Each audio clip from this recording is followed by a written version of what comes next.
Hi, you guys. Happy Wednesday night. So Kia asked a really good question, and I thought it's worthy of a Facebook Live. So congratulations, Kia.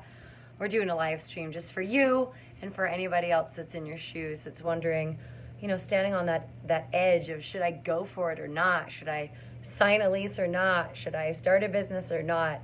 And Kia just had some really good questions. So here we go. All right. So she said, I've been wanting to open my own massage office for quite some time, but I am hesitant. My fiance says, wait until we can afford it. It's a very logical fiance thing to say. He knows I'm amazing at what I do. He's just seen how slow my schedule can be working for someone else and being an independent contractor for another business. It's scary sometimes. Thankfully, he has a very good job in construction and a union. So she says, anyways, what would you recommend having aligned before signing a lease on your office? And then she listed a whole bunch of things. So let's talk about this, okay, you guys? And those of you that are watching live with me, or if you're watching the replay later, say hi in the comments below. Feel free to ask any other questions or comment on anything that I'm saying here, just so that we can get the most out of our time. All right, so I'm going to go back and read, again, what Kia said, but I'm going to insert my commentary. And look, you guys, by the way, if you don't know me, I'm Rebecca Overson, and this is my Facebook group. And I am a coach and mentor for massage therapists who want to thrive in private practice. That's why we're here in this Facebook group, right? So if we're just meeting for the first time, say hi and put your name and where you practice and how many years you've been practicing in the comments so I can get to know you. And also, if you don't know me, you should know I'm super blunt. I just believe in saying the thing. You guys are all here for coaching, right? I've built a multiple six-figure massage practice. Been a massage therapist for more than half my life. I really do know this stuff, right? So why hold back? I'm just gonna say the thing, all right? So if I seem like blunt, yeah, well, because I am, and that's what my students in my mentoring programs count on me for, is to not step over anything. So here we go, Kia, are y'all ready? All right, so I've been wanting to open my massage office for some time, but I'm hesitant. Well, of course you're hesitant. You guys, look, come on, right? You went to massage, you didn't learn how to do a business. Very few schools teach you true entrepreneurship. I had some crappy ass 10-hour business class that literally scared me to death and didn't teach me anything, 20 some years ago, right? So of course you're hesitant. And also it's important to recognize you're going to be hesitant whenever you're going to go for something important. Okay, but there's also the kind of hesitant that's like the voice of reason saying, hold on a second, maybe you are not ready to do this, right? That's important. So there's just lots and lots of things going on around that. So I totally get, Kia, that you're hesitant. Everybody is. And if you weren't hesitant, I'd be worried. It's the massage therapists I talk to on the daily that are like, yeah, I'm just going to go for it. And I'm like, do you have unlimited funds to burn or something? And they're like, no, I'm just going to get clients. And I'm like, okay, what's your plan? Well, I'm just going to throw my business cards all over town. And I'm like, really? Okay, well, good luck with that. Let me know how that goes. And they don't last very long because I'm not thinking about it as a business. All right, so your fiance says, wait until we can afford it. Okay, but Kia, do you know what that is? How much money do you guys think you need to have to start a practice? Put it in the comments below. How much money, when you say wait until we can afford it, what exactly does that mean? So this leads me to my second point, which is that often we have very vague and intangible goals, and we just kind of put those things off that are important to us indefinitely just because we don't know how to get there. So what does that mean? I'd want to know. What does it mean, wait until we can afford it? Again, super smart, but is it quantifiable? That's what I'd want to know. He knows I'm amazing at what I do. Of course you're amazing at what you do, you guys. All of you are probably top-notch, amazing, world-class massage therapists. Doesn't mean you know how to run a business. Skills in massage are required to build a business, but you can't build a business just on good massage skills. How do I know? Because I was fantastically gifted at the age of 17, 18 going in this field and had no freaking clue how to build a business, and so I struggled and failed and then quit after 8 years. Obviously, the story does have a nice plot twist and it ends happily, but you know what I mean? Be aware, you guys, having great skills is not enough to be successful in business. Dispel that myth. Okay. Then he says he's just seen how slow my schedule can be working for someone else and being an independent contractor for another business. Okay, here's the thing, you guys. If you're only working for someone else as an independent contractor, that's probably an illegal setup. Okay, just as a tip, I'm going to slide that one in there. It's scary sometimes, yes, of course. Thankfully, he has a very good job in construction and union. Good. Okay, so you've got fiance hopefully to provide for you while you're building your business, which is really, really good. But you guys, I still don't see any answers. How much should you have? How do you know how much money you should have before you start a business? Okay, so look, the number one reason that businesses fail is undercapitalization. That means not enough money to keep it open while it's building. Okay, so not a great parallel, but I do have a good friend that runs a restaurant and had to have like at least 6 months worth of operating expenses liquid in the bank just to open, meaning no customers whatsoever for 6 months, and you can still pay your rent, pay your utilities, you know what I mean? Like you can still operate the business without any customers. Very few massage therapists I've noticed have a good cushion, a good 6 months, a good 3 to 6 months worth of expenses for your life and your business in the bank. For most of you, that's going to be over $10,000, right? And please don't fall into the trap of thinking just because you're doing out calls, you have no overhead. Now, I don't know if Kia's doing out calls or not. Actually, she's not, because she was asking about renting a space. But do you guys see what I'm saying? Like you have to think about this as a business. It is going to take time to get clients. And maybe what you're doing for advertising doesn't work. I talk to massage therapists all day that are devastated by all this money and stuff that they've wasted on Yelp or Facebook ads or boosting posts. And their marketing campaign has like taken a total faceplant, and they have no clue how to actually get clients because they don't know what to do. Okay, so Kia, are we doing good so far, you guys? Let me see who's watching. Hi, Molly, Rhino, what's up? Tilo, Jennifer, Carrie, Stephanie, Sarah, Adrian. Oh, I love it, you guys. Okay, so let me know if this is making sense.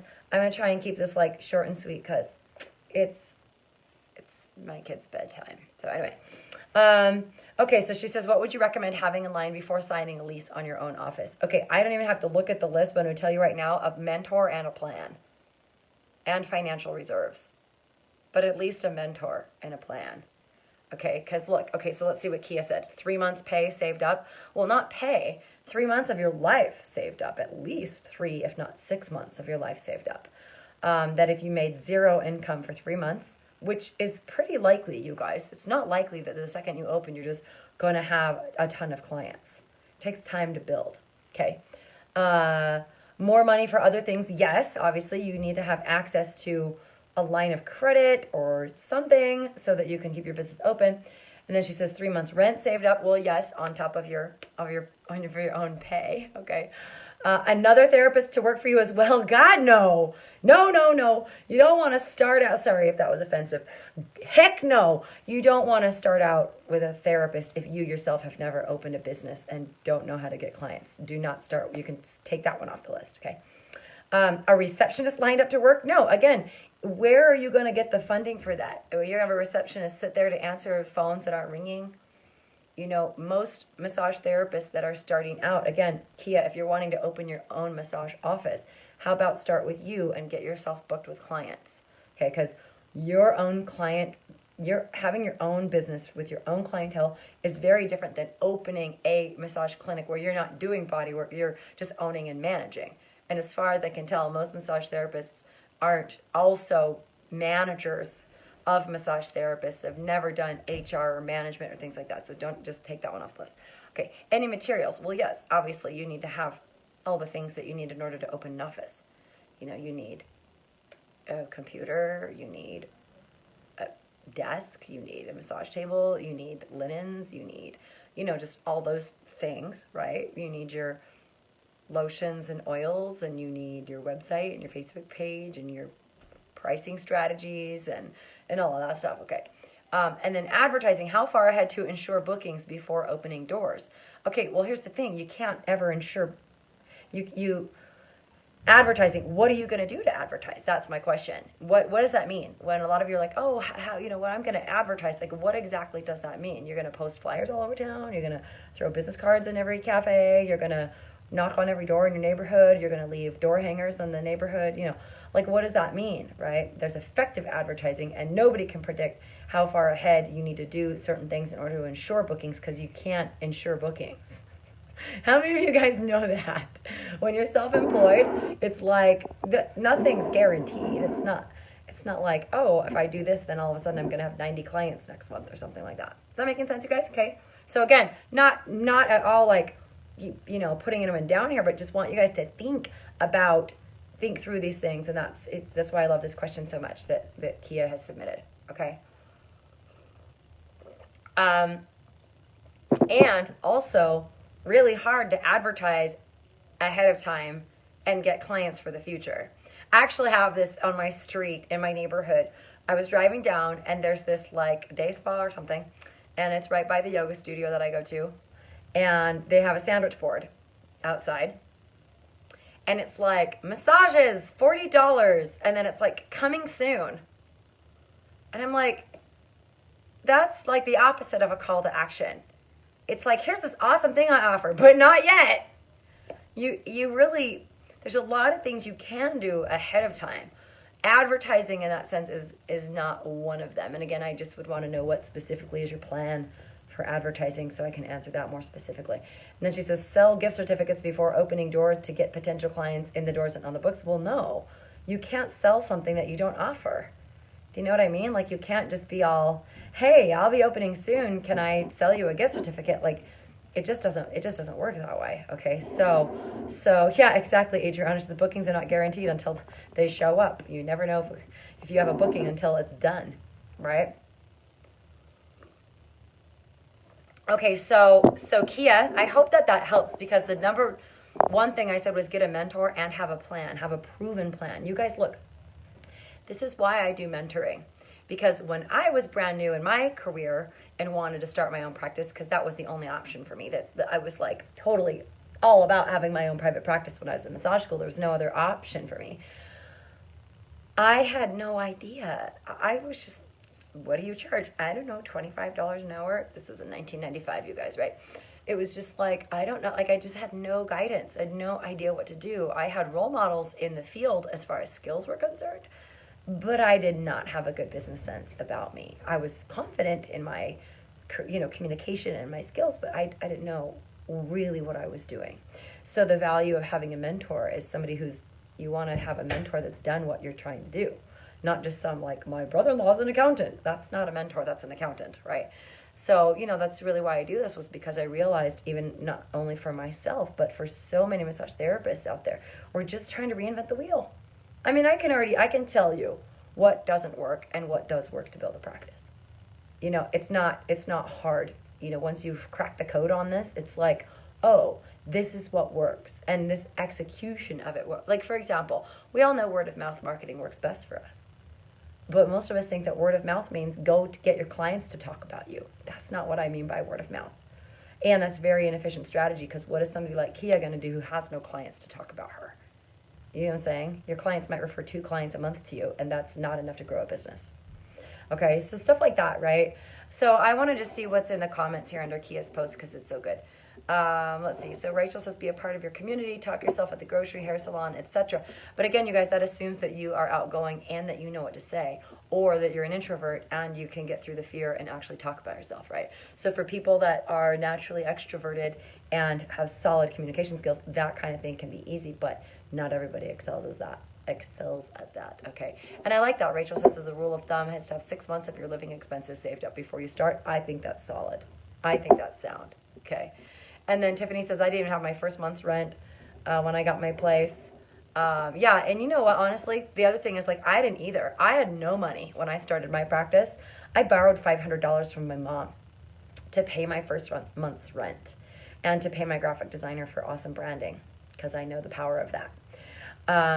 I had no money, but also I know I am not a risk-aversive person. I actually do better when the stakes are high and the pressure is on. I had 2 young children. They were 2.5 and 5 months old. This was 2008.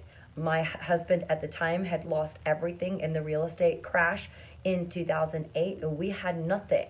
We were literally living on our dehydrated food storage, you guys. And my mom brought over a case of diapers one day for my boys, and I sobbed. Literally did not have any money in my bank account even to pay the mortgage. But I went all in. But I also I also knew what I was doing this time around in business. So I was really confident that what I was going to do was going to work, and it did. And I built a thriving practice almost overnight because I had not only the massage skills and a big ass failure underneath me the first go around, but I came back and I had run multi-million-dollar companies in the time that I took off from massage therapy, and I learned everything. So I knew I could do it, and I took a big risk, but it was a calculated risk. You guys see what I'm saying? Okay. Let's see what else here. Michael says, I just opened a week ago, have only one client, someone I know. It's scary, frustrating, and rewarding. Yeah, and those are things, you guys, you want to get a plan. And look, listen, if you are interested in mentoring and shortening this learning curve, then I would encourage you to apply for my program, and we can look and see if it's good for you. We offer a free 60-minute call with me or my enrollment coaches, and, we're not there to sell you a program. You will get really clear in 60 minutes why you're struggling and what's not working and what you need to do in order to fix it. And if it's a good fit, mutual fit, and we decide we want to invite you into the program, we'll let you know that, and then you can choose. We go over all the particulars. But literally just those 60-minute calls, especially if you're serious about building a business and you have no idea what to do, it can be totally life-changing. I even had a woman text me the other day who ended up not enrolling in the program, and some things kind of came up that we clarified. But she even texted me a day later and said, I have never had somebody go as deep with me as you did, and I'm not even one of your clients. And I was like, yeah, that's why we do this, because we want you guys to have clarity. Okay, so don't hesitate to reach out. In fact, I'll probably put a link in the description for those of you that want that. So some of you are going to do really well to just jump in and go for it, but you have to know yourself. You really have to know yourself if you have business skills and if you have financial resources, or you're not risk aversive, but you're going to be scared to do it no matter what, because it's fun. It's exciting. It's new. It's like your dream, right? That's fun and that's exciting. So let's see. A lot of other good advice are people said, keep a part-time job while you build your own practice. You definitely want to have a way to fund your business, because there's zero guarantee that you will be able to get clients. A couple people, like Christine, said do Rebecca's mentoring program, because that was a good move that she made. Amy, same thing. Christine says, I started my practice with nothing but my skill, 4 monthly clients, and Rebecca as my mentor. She knows her stuff. Watch her videos, you guys. There's a shitload of free videos in this Facebook group. Literally, there's over 100 videos that we're in the process of putting on a YouTube channel to make it easier for you guys to watch. Christine said, I accumulated some debt, which is now paid off. I've done quite well, booked out weeks in advance, 6 months in, but not everybody does.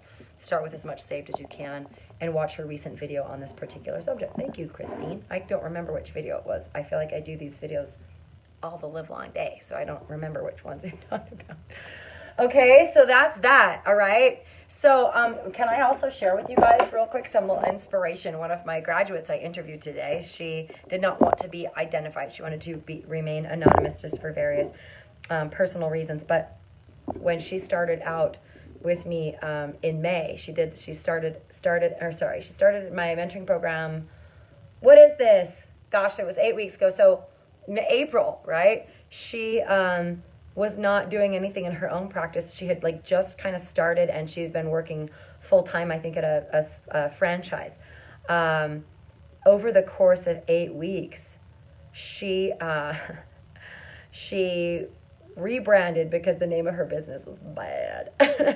And so we changed it to something really awesome and authoritative and easy for her. She just took in everything we had to offer. She is one of the most coachable people I've ever worked with. And in 8 weeks, she started focusing on her practice during the second half of the 8-week program. She made $2,200 last month in her first month of business, which is amazing.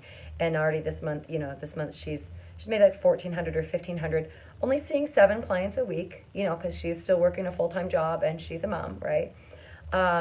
She was going to charge $70 an hour, but she now charges $95 because I have a way of helping therapists to charge $20 or more per hour and get clients. She got 50 new clients when she launched her business. 50 new clients out of executing one of my client attraction strategies. Amazing, okay? And she's retained 85%. She's rebooked 85% of those first-time clients. And she said it's easy for her now, and she's totally confident. She has the ability to speak up and really talk about herself. Now, English is not her native language, and she's not a native to this country. So she had a couple of odds and things stacked against her, and we just cried today. Like, she got a new website up, she got her logo done, and the most important thing for her is to be able to be present with her children. And so she's now in that place where she's going to be transitioning out of her full-time job because she now has the skills and the strategy and the structure, proven strategies to grow her business. Okay, so I just think that's so cool. And like, truly, we did cry today. She was just like, Rebecca, this gave me so much more than business skills and the ability to get clients. It gave me my ability to fulfill my dream. Okay, so you guys can totally do this, right? You just need to know how. All right, so I hope that helps. Christine said a couple days ago, that I mentioned 3 month savings. Okay, good. So it's like, I usually say at least 3 months. 6 months is even better, or have a side job, or have a partner or person in your life that is willing to support you. But don't just go for it. Like, you know what I mean? That's a pretty risky thing to try and figure it all out on your own. Work with somebody who's done that. And if you'd like my help, then just let me know in the comments below, and I'll put the link in up at the top. We've got a couple of openings this week. Actually, we've got one of our enrollment coaches who's just on deck and starting to take calls, and very, very excited to help you guys get clarity. So there should be a lot more openings, which is nice. I've usually been booked out like 2 weeks, and that's crazy. So, all right, you guys. So let me know if you have any other questions or comments below, and I will see you hasta mañana. I will pop back in tomorrow with, I'm sure, some more questions to be answered, or words of guidance or inspiration or what have you. So you guys are amazing. Rock on. I'll talk to you soon. Bye.